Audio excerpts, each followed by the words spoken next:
Yang jiwai rikasi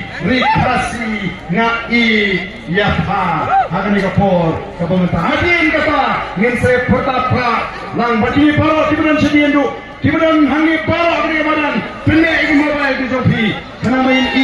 yang jingan nanti jadi patba akan dikapor ke pemerintah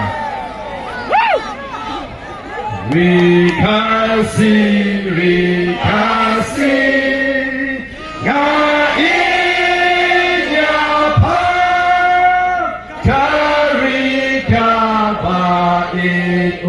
Barim ubaja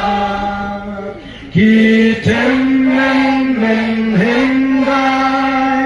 langan ya isu jingken mau yakikan amdu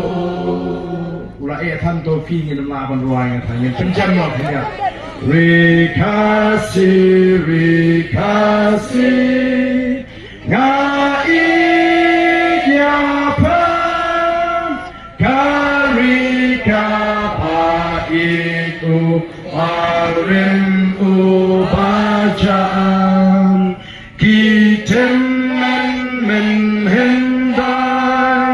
langan yo isu jingken mau yakikan amdu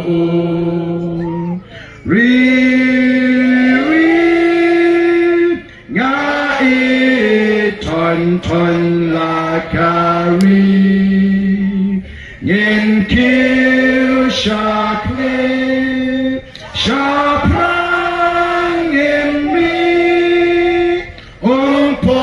liu jing sakin yadi kapor sinshar hausnam arbofra kanangkan